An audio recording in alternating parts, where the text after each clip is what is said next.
청와대와 정부, 여당이 경찰을 국가경찰과 자치경찰로 나누는 자치경찰제를 내후년까지 전국에서 실시하기로 했습니다. 검경 수사권 조정을 위한 교통정리가 이루어진 셈인데요.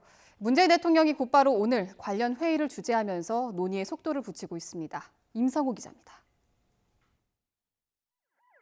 자치경찰제는 올해 5개 시도에서 시범 시행되고 2021년까지 전국에 확대됩니다. 국가경찰과 자치경찰의 이원화가 골자인데 청와대와 정부 여당은 이를 위한 경찰법 전면 개정에 나서기로 했습니다. 자치경찰제가 국민의 인권을 지키고 안전을 보장하는 국민의 경찰로 나가는 길을 열어줄 것입니다. 정보와 보안 업무, 광역수사와 일반 형사사건 수사는 기존대로 국가경찰이 맡습니다. 자치경찰은 생활안전과 교통, 여성, 청소년 문제 등 민생과 밀접한 치안 활동과 사무를 맡고 제한적인 수준의 수사권도 갖습니다. 일부 성폭력, 가정폭력, 학교폭력 사건의 수사를 할 수 있으며 특히 교통사고 조사의 상당 부분은 자치경찰이 처리하게 될 것으로 기대합니다. 자치경찰제 시행을 위한 논의가 정리되면서 검경 수사권 조정에도 속도가 붙게 됐습니다.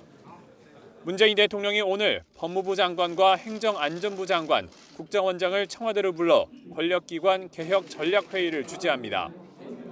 검경 수사권 조정과 고위공직자 범죄수사처 설치 등 권력기관 개혁 진행 상황을 점검하고 과제를 논의할 방침입니다.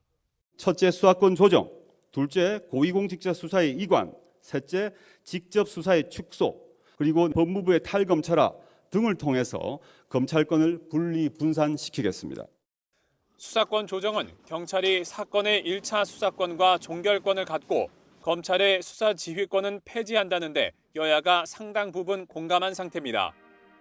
하지만 고위공직자 범죄 수사처의 경우 야당이 부정적이어서 논의가 제자리 걸음입니다. 권력기관 개혁은 문재인 대통령의 공약이자 핵심 국정과제입니다. 집권 3년 차를 맞아 성과를 내놓기 위해 문 대통령이 직접 개혁의 고삐를 쥐겠다는 의지를 보인 것으로 해석됩니다. YTN 임성호입니다.